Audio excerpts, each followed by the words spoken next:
De ella se dice que fue la especie más parecida a nosotros que jamás ha pisado la Tierra. De constitución robusta, en donde según los paleontólogos los machos llegaron a medir 1,70 m, alcanzando un peso de 80 kilos de masa corporal y una capacidad craneal de 1.500 centímetros cúbicos, los neandertales se mostraron desde el principio de los tiempos como verdaderos desafiadores de los territorios y parajes más inhóspitos que el mundo podía mostrar en aquella época, 30.000 años después de su extinción definitiva. Y es que remontándonos 40.000 años atrás, nuestro mundo albergaba dos humanidades claramente diferenciadas en lo que a especie humana se refiere.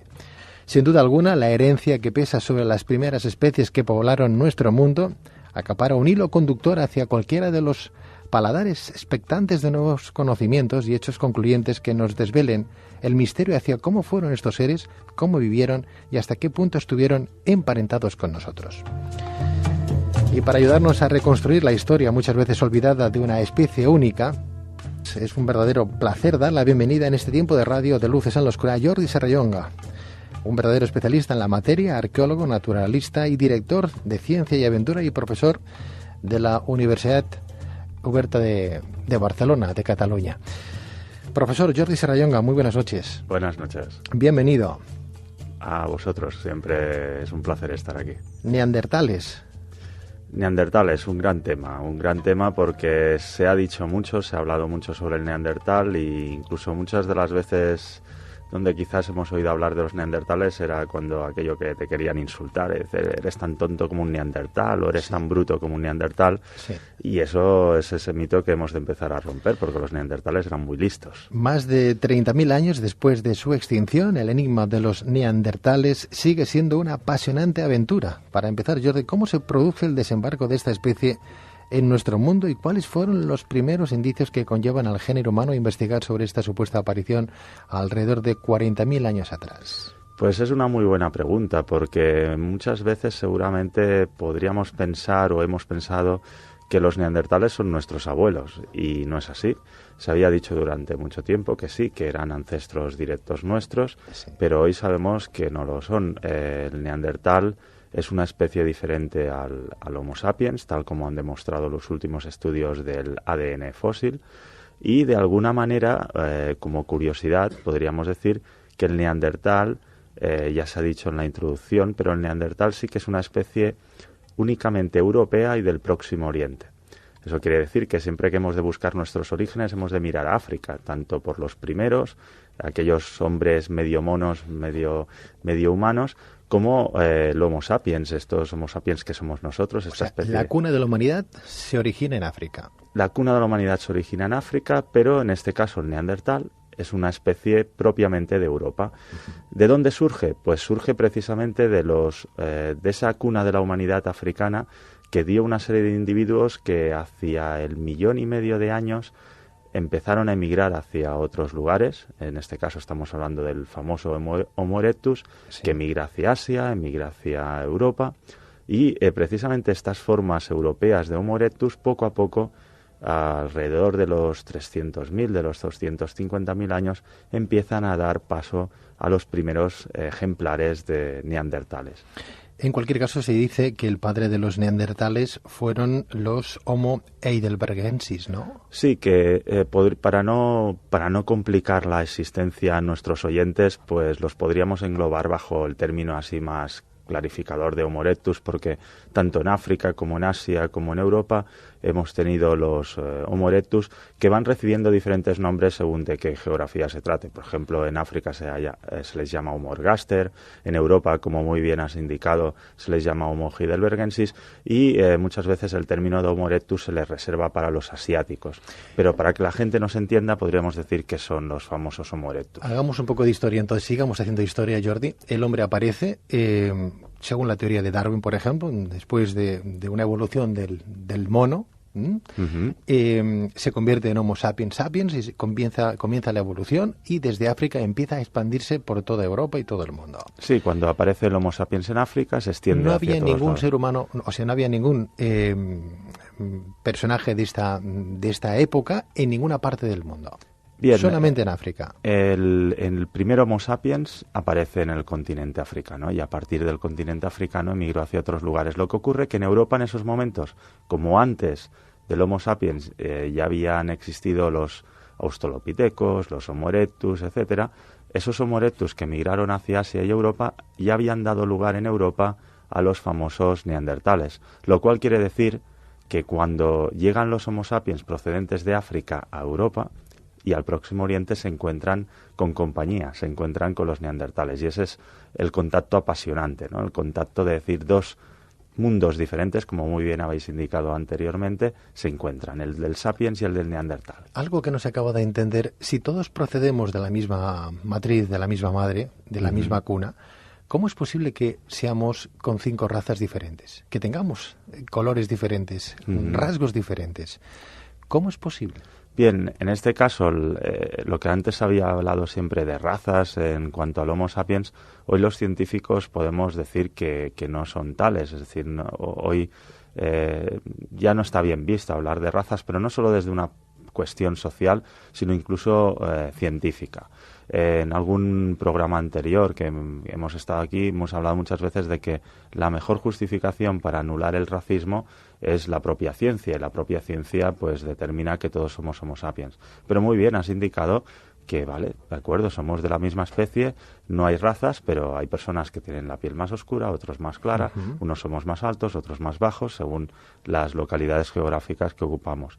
Bien, esto es debido a que la selección natural que planteó Darwin y que permitió precisamente la aparición de los primeros seres humanos a partir de unos primeros humanoides que tenían un aspecto muy simiesco, pues esa selección natural continuó actuando a partir de la aparición del Homo sapiens hace aproximadamente 200.000 años en África y hizo que los diferentes grupos de Homo sapiens que llegaban a diferentes regiones geográficas iban desarrollando una serie de características físicas en función del clima y de las condiciones ambientales en las que se encontraban.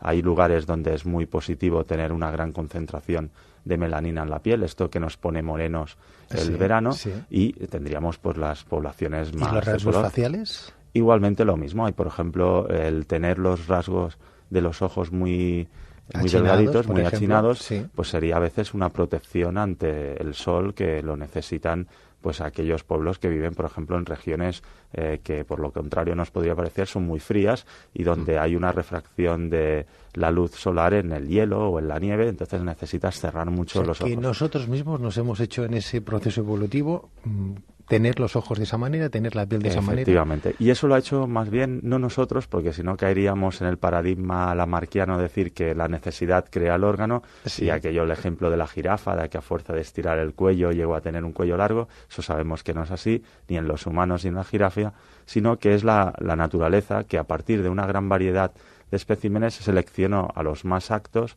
y eliminó a los menos aptos. Y ahí nos encontramos con todas esas variedades. El Instituto Max Planck de Antropología Evolutiva de Leipzig, Alemania, anunció un ambicioso proyecto de 2 años de duración para elaborar un primer boceto del genoma del Neandertal, en donde dicho análisis se realizará por primera vez con el ADN del núcleo celular. Es curioso, ¿no? Jordi, háblanos de este impresionante descubrimiento a partir del ADN mitocondrial de una madre. Gracias a este descubrimiento se podrá desabrochar o deshojar la margarita y afirmar por fin que los neandertales estuvieron íntimamente emparentados con nosotros. Sí, de hecho los estudios de ADN son muy importantes, del ADN fósil. Esto, aunque parezca que vayamos a hablar de Parque Jurásico, ya sabéis que en la película Jurassic Park lo que se intenta es recrear dinosaurios a partir de DNA fósil que lo recuperan de trozos de ámbar. Hemos de decir que la ciencia o la realidad siempre superan a la ficción. Y en este caso ha sido posible recuperar de ciertos huesos de neandertales, concretamente básicamente de las raíces de los dientes, de los molares, se ha podido recuperar DNA.